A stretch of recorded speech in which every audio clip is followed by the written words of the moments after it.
Passport জালিয়াতি কাণ্ডে স্ক্যানারে পাসপোর্ট ভেরিফাইং এবং গ্র্যান্টিং অফিসারদের একাংশ কারা ছিলেন নথি যাচাইয়ের দায়িত্বে তদন্ত করে দেখছে পুলিশ। নথি যাচাইয়ের দায়িত্বে থাকা কর্মীদের জিজ্ঞাসা করতে চায় পুলিশ। ইতিমধ্যে একজন প্রাক্তন এসআইকে গ্রেপ্তার করা হয়েছে। পাসপোর্ট জালিয়াতি কাণ্ডে জড়িত থাকার অভিযোগে একজন ল ক্লার্ককে গ্রেপ্তার করা হয়েছে। আর এবার পুলিশের নজরে পাসপোর্ট ভেরিফাইং এবং গ্র্যান্টিং অফিসারদের একাংশ। আবির দত্ত আমাদের সঙ্গে এই মুহূর্তে রয়েছে। আবির, প্রথমে একজন প্রাক্তন এসআইকে গ্রেপ্তার করা হলো, আজকে গ্রেপ্তার করা হয়েছে একজন ল ক্লার্ককে, আর এবার পুলিশের নজরে পাসপোর্ট ভেরিফাইং এবং গ্র্যান্টিং অফিসারদের একাংশ। কি তথ্য পাচ্ছ?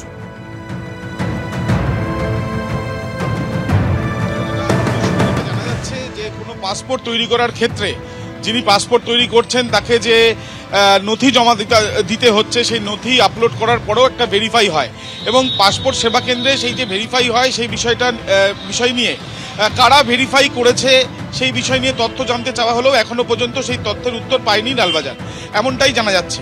কিন্তু এই যে ডকুমেন্টগুলো যখন তাদের কাছে পৌঁছলো তখন সেই ভেরিফিকেশন যখন হয়েছে সেটা কিভাবে ভেরিফিকেশন হলো এবং কারা ভেরিফাই করলো, এই বিষয়গুলো মূলত যাদের দায়িত্ব থাকে, যারা ভেরিফাইং করেন বা যারা সেখানে পুরো বিষয়টি দেখেন, এই সমস্ত বিষয়গুলো কাদের নজরে এসছে বা নজরে আসার পরে কি ভূমিকা তাদের ছিল, এই বিষয়গুলো খতিয়ে দেখতে চান তদন্তকারীরা এবং সেই জন্যই তারা জানতে চাইছেন পাসপোর্ট সেবা কেন্দ্রের কাছ থেকে।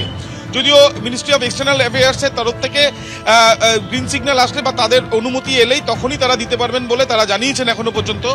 অন্যদিকে যে পাসপোর্ট তৈরি হচ্ছে ভুয়ো কাগজের ভিত্তিতে বা ভুয়ো নথির ভিত্তিতে, সেই পাসপোর্ট করতে গেলে একদিকে যেমন ভেরিফিকেশনের বিষয় রয়েছে, অন্যদিকে নির্দিষ্ট একটি ফিও জমা দিতে হয় বা নির্দিষ্ট একটি টাকাও সেটা জমা দিতে হয়।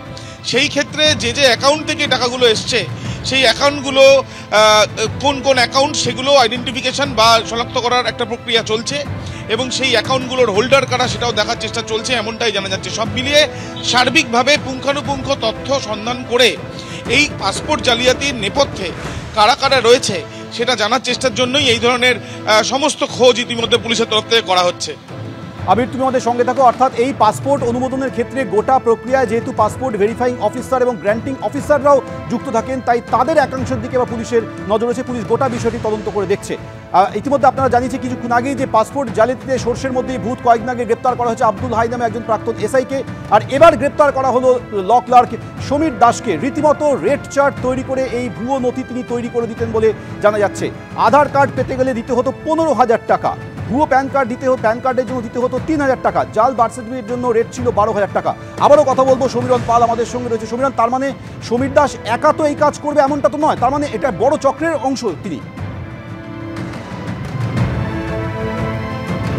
একেবারে সৌমেন, কারণ গোটা উত্তর 24 পরগনা জুড়ে ভারত বাংলাদেশ সীমান্ত রয়েছে, আর সেক্ষেত্রে বাংলাদেশ থেকে এদেশে যে সমস্ত নাগরিকরা আসছেন তাদেরকে শংসাপত্র তৈরি করে নাগরিকত্ব দেওয়ার একটা চক্র সক্রিয় রয়েছে।